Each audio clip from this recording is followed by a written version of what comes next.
3人目の演者の先生は、カルメン・リム先生です。若者の電子タバコ使用調査、流行、関連要因、新しい調査の手法ということでお話しいただきます。カルメン先生のご紹介をシュネル先生からお願いしたいと思います。Good afternoon. I'd like to introduce my colleague, Dr. Carmen Lim. Dr. Carmen Lim is a research fellow at the University of Queensland.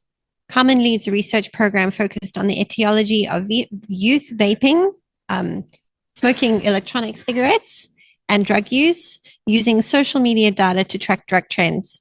She recently completed her PhD in December 2023, specializing in cannabis use. Carmen has 102 career publications with over 9,800 citations, including 35 journal articles published during her PhD, which is very impressive. She's currently a recipient of a very prestigious National Medical Health Research Council Emerging Leadership Grant funded by the Australian government. Her research is supported by over $2.6 million in 5 nationally competitive grants and 2 PhD scholarships. She is an associate editor for Addiction and is an accredited chartered statistician with the Royal Statistical Society in the UK. Thank you, Carmen. Yeah, thank you so much, Chanel, for the introduction. So, good afternoon, everyone.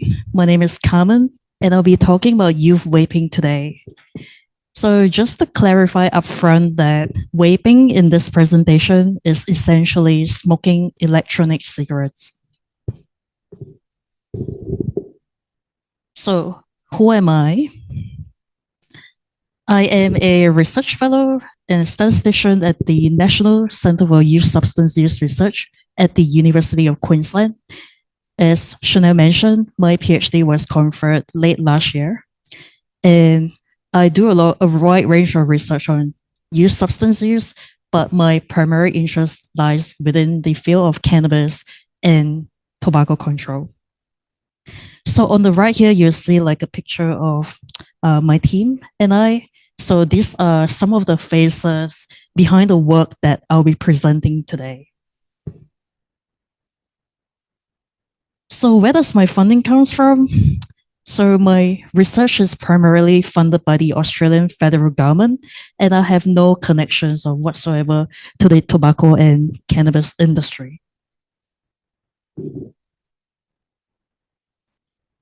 So just to set the scene, so for those of you who do not know, e-cigarettes are battery-operated devices. So these devices are modeled after regular cigarettes. It was first patented in 1965 by Gilbert with the aim of providing a safe and harmless means for smoking cessation.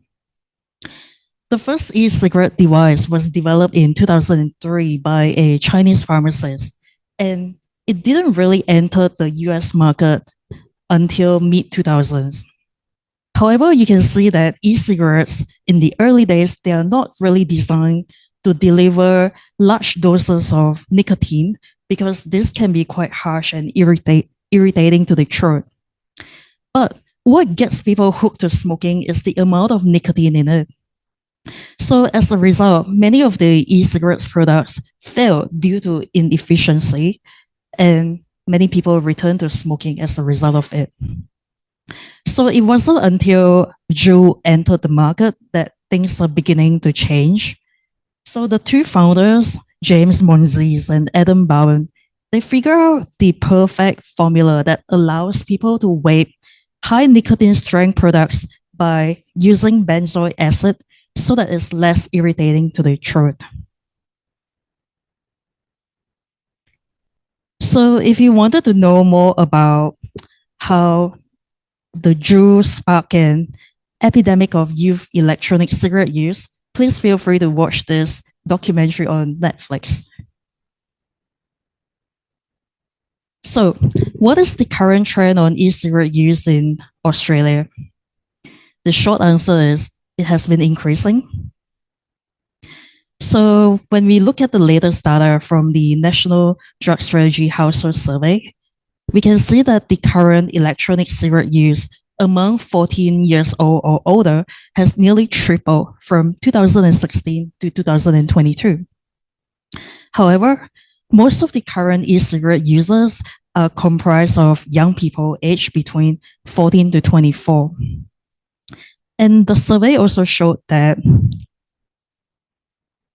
only a minority of young people, about 4%, are currently using e-cigarettes on a regular basis. So, what is the current policy on e-cigarettes in Australia? So, it was very restrictive and it's really challenging for those people who wanted to quit smoking using electronic cigarettes. So, you have seen the increasing trend of e-cigarette use in Australia in the previous slide. So, to combat this problem, the federal and the state government in Australia, they call on many public submissions. So these public submissions, they are designed to ensure that the policies implemented are comprehensive, evidence-based, and responsive to community needs. So my team and I, including Professor Wayne Hall, our first speaker of the day, we have participated by presenting evidence at these inquiries.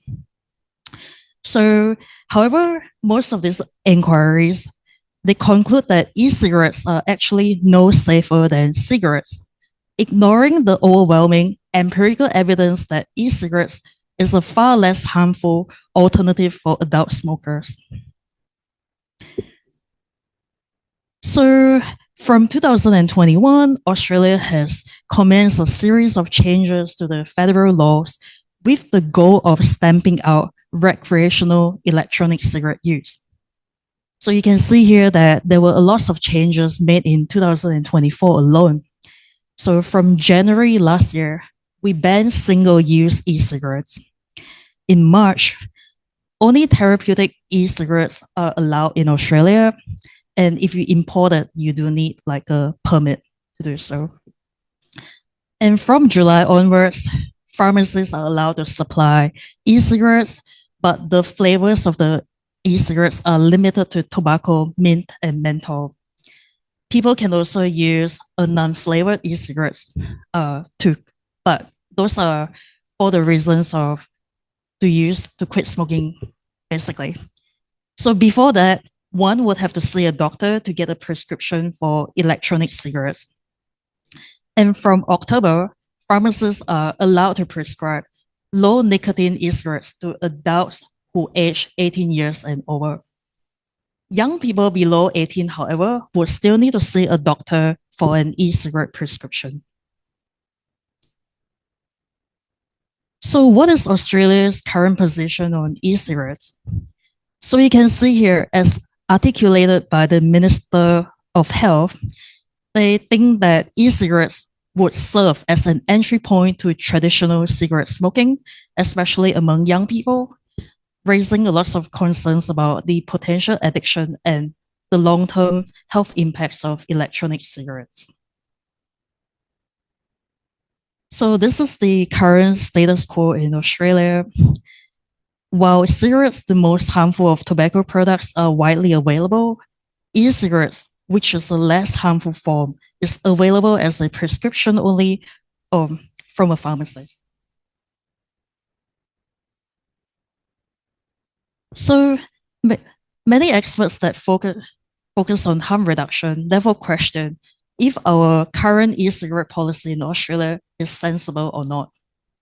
But determining the overall public health impact of e-cigarette use is a delicate balancing act. There are a few things to consider here. That is the harm reduction for current smokers. But it seems like our current policy is more fixated on protecting young and otherwise nicotine-naive individuals from developing lifelong nicotine addiction. So what is the current evidence tells us? So these are the range of research that I'm involved in since 2020. But for the sole purpose of this talk, I'll be focusing on point 3 to point 8. So the first question, is vaping a gateway to smoking among young people? The short answer is unlikely. So if we look at the current data from the National Drug Strategy Household Survey, we can see that cigarette use has decreased over years. However, e-cigarette use has increased. So, in other words, if there's a gateway effect, we'll be seeing two parallel increasing trends instead, but we are not.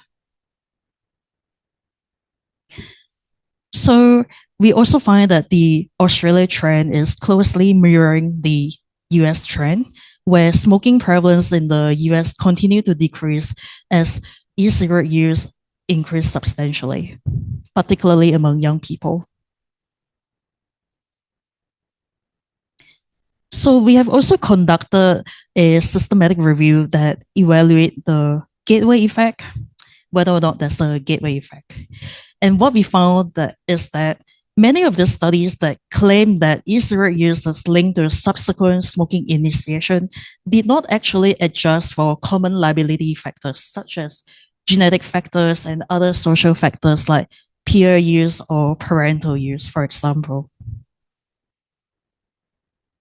How about the reaction towards the Australian e-cigarette policy among the public? And as you can imagine, it generally received a lot of public backlash, and consumers would always find ways to adapt to increased enforcement in general. So Professor Carl Gardner, my mentor, which is Chanel's superior, she wrote this article in The Conversation, which is a very popular media outlet around the world. And she looks at what are the potential barriers to access e-cigarettes from the pharmacy. And she wrote that patients who seek to buy e-cigarettes directly from the pharmacies will encounter quite a few barriers, actually. And firstly is because many pharmacies actually object to supplying e-cigarettes because they see it like it's selling cigarettes. And secondly, to buy e-cigarettes from the pharmacies, the patient would need to get a brief counseling. So naturally, this is a practical issue for a lot of pharmacies, such as not having enough staff and a private space to provide the appropriate counseling. So given all this concern, some pharmacies may decide to only continue supplying e-cigarettes to adults with a prescription, but others would choose not to stock it. So how about public opinion? So my research in the past year have analyzed the Reddit comments on e-cigarettes using artificial intelligence, AI. So I've been tracking what people are talking about on the Reddit platform. And my team and I have performed a thematic analysis on all of those Reddit posts. There are approximately 50,000 posts that were created between January and December 2024. And we found a lot of different themes. So we found that Australians who use e-cigarettes were mainly concerned about the current regulations. They were also talking a lot about where to buy e-cigarettes and how to do it without getting into trouble with the police.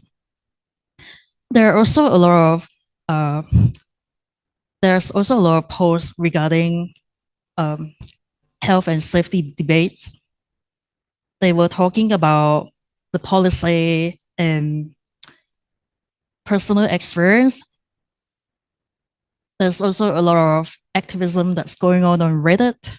A lot of criticism in regards to what's published in the newspaper, concerns about youth vaping, and people were also making comparisons between Australia and New Zealand. So why are young people using e-cigarettes and where are they exposed to vapes? So one potential reason is the exposure to e-cigarette related content on social media.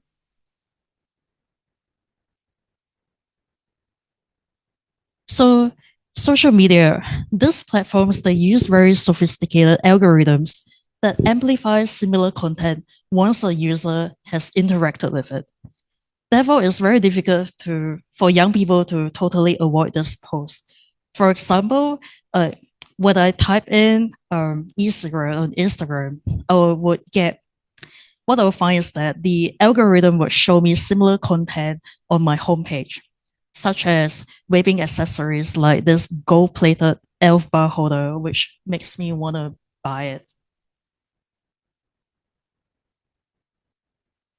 So when we look at where young people were exposed to e-cigarettes, we found that most people were exposed to advertisement online, particularly on social media and on online websites.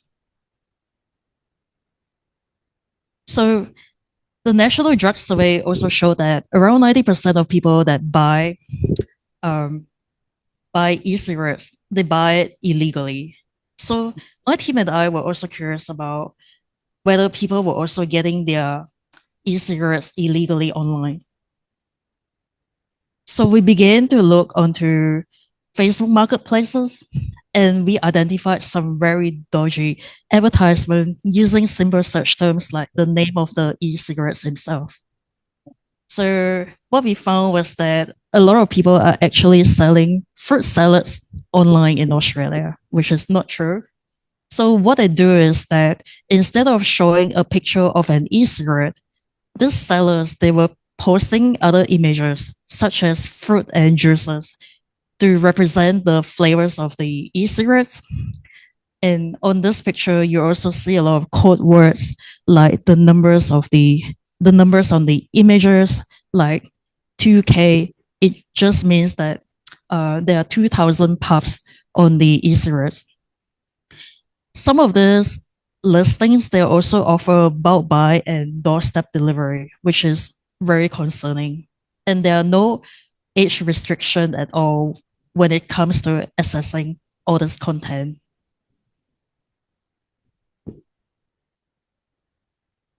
So how are vapes portrayed on social media? My research found that most of these materials are portrayed positively without any age restrictions. So here's a recent example that demonstrates the scale and the appeal of this type of content. These are some of the recent images that were shared on Instagram from Charlie XCX Bread album launch event. And the picture on the right here, it shows Parliament cigarettes artistically arranged in a floral bouquet and celebrities photographed with this. So this single post, it received 1.9 million likes, which shows the massive reach these kinds of images can achieve. And most importantly, there's also no disclosure. So it's quite difficult to determine if the content is sponsored or organic in nature. So during my PhD, my colleague and I also began to explore a little bit the type of videos that are being posted on social media when it comes to e-cigarettes. And we collected about 1,000 videos, and we found that collectively these videos were viewed more than 5 billion times at the time of data collection. And majority of these videos, they portray e-cigarette use positively. For example, videos that are based in comedy, and they also show a lot of vaping tricks. These videos really appeal with the younger generation. And most importantly, none of this were age restricted, meaning that a person who is below 18 years old could view this without any restrictions. So we also look at if the government is doing anything in response to all these materials online.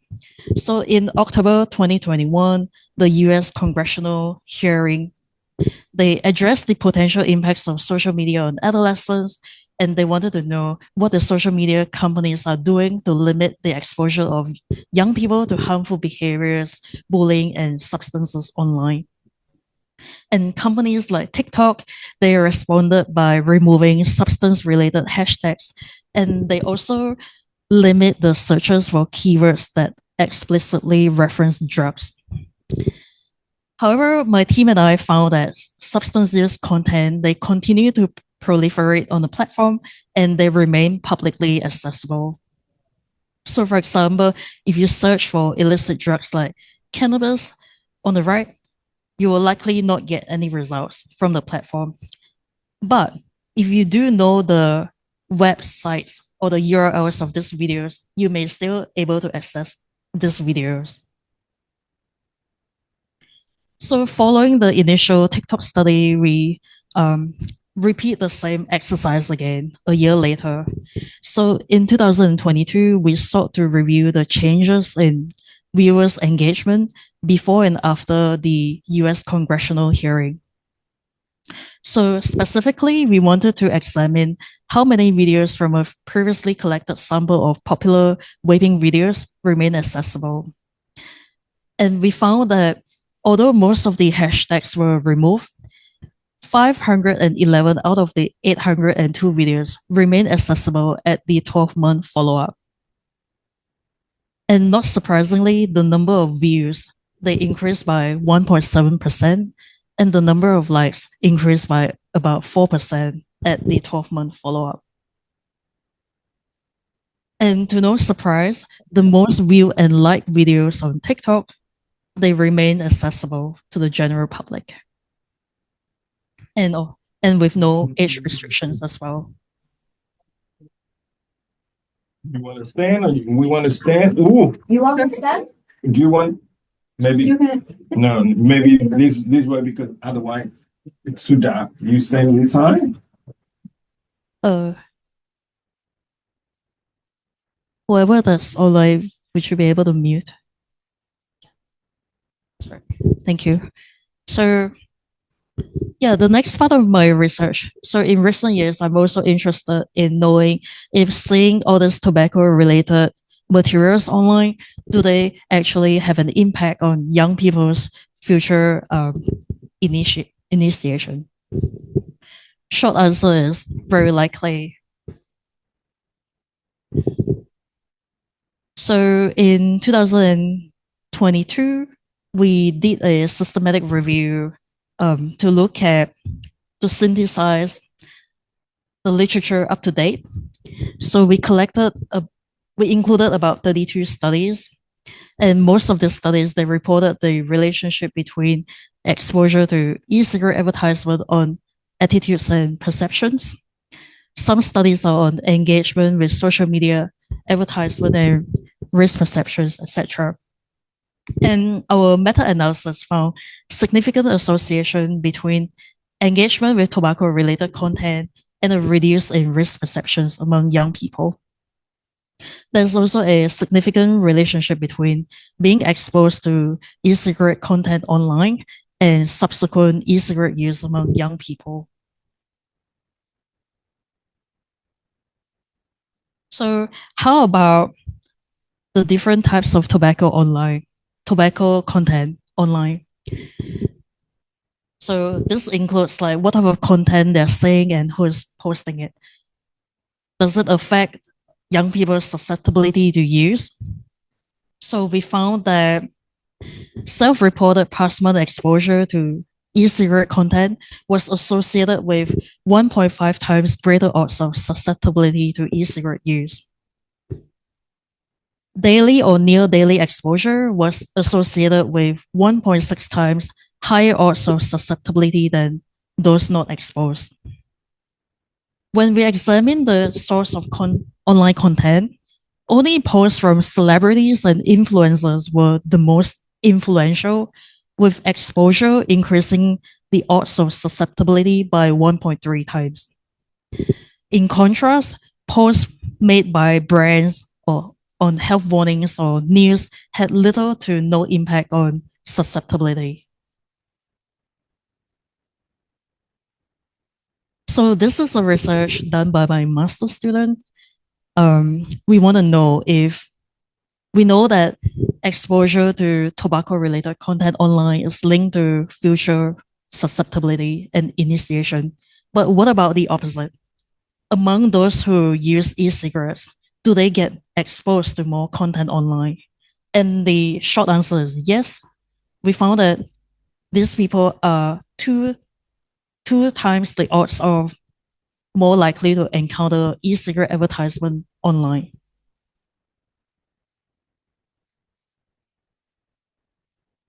So what could be some of the interventions to combat youth vaping in Australia?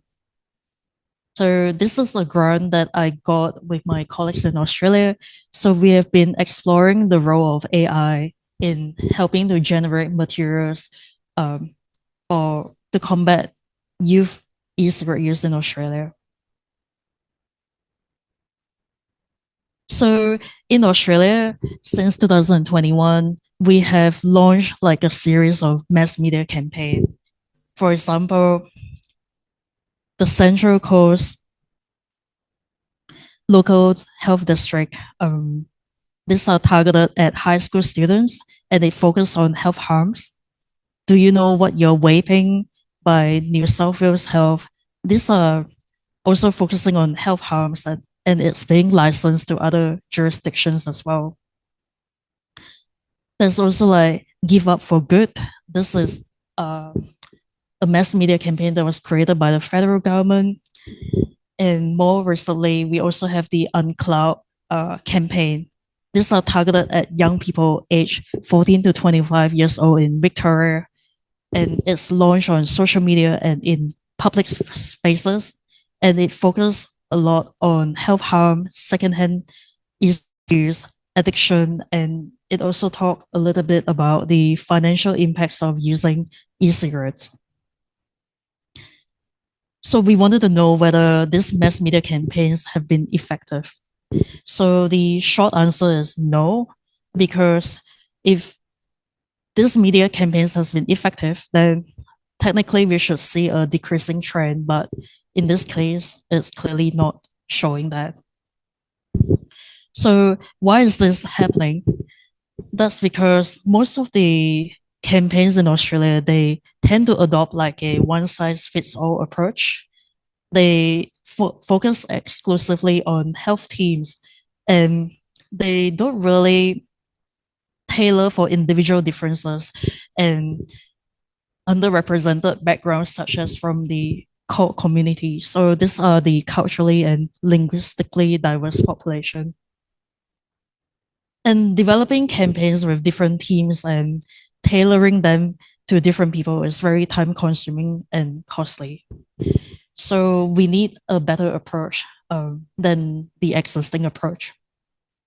So what we do in Australia, we started this project last year, is to have an AI-based social media campaign. So we get AI to mass generate lots of campaign materials on e-cigarette use. So this is the brief overview of the methodology, which consists of 6 key stages that alternate between AI content generation and youth-led co-design processes. So what we do is we first look at the literature to see what are the key themes around youth e-cigarette use around the world. So,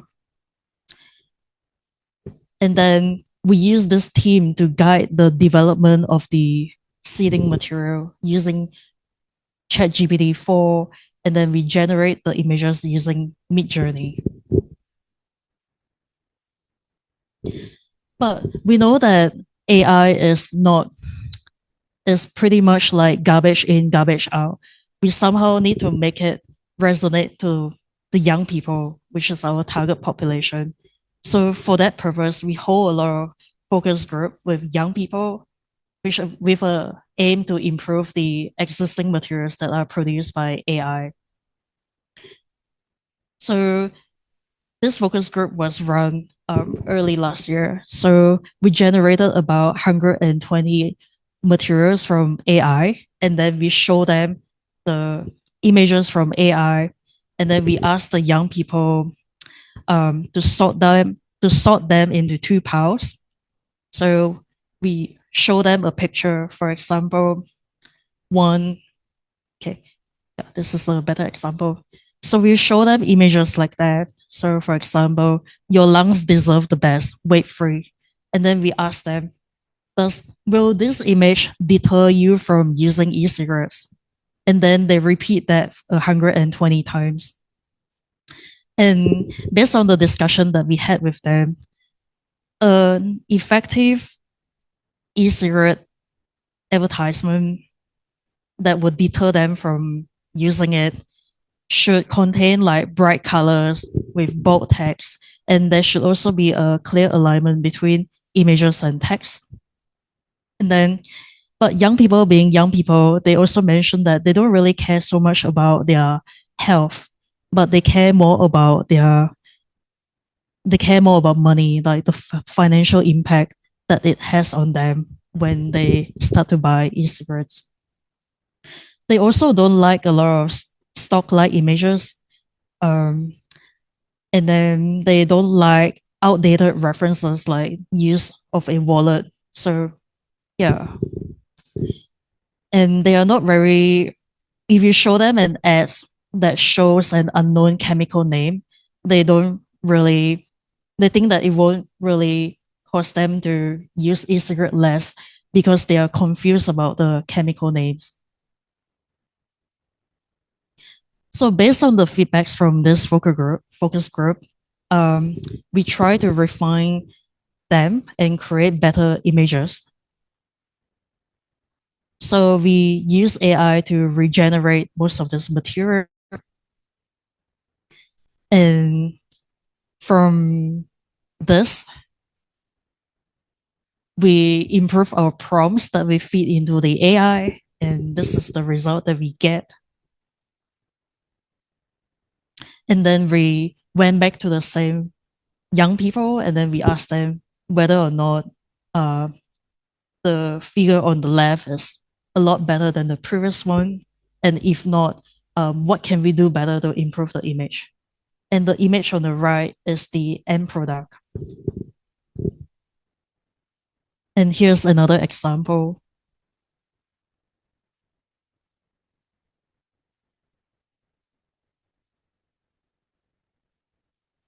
So to summarize the talk, so I've covered a few key points.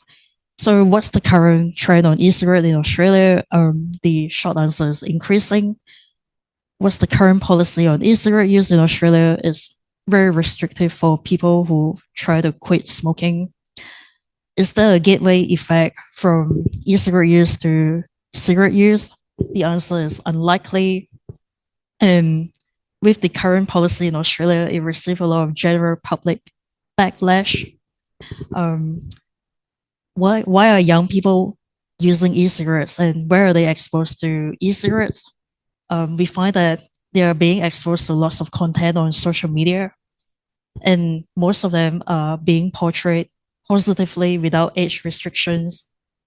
And would seeing this content impact their future use? The answer is very likely. And one potential intervention is to reduce youth e-cigarette use is to use AI to mass generate the content. Yeah. So I'll end my talk here, and I'm open to questions.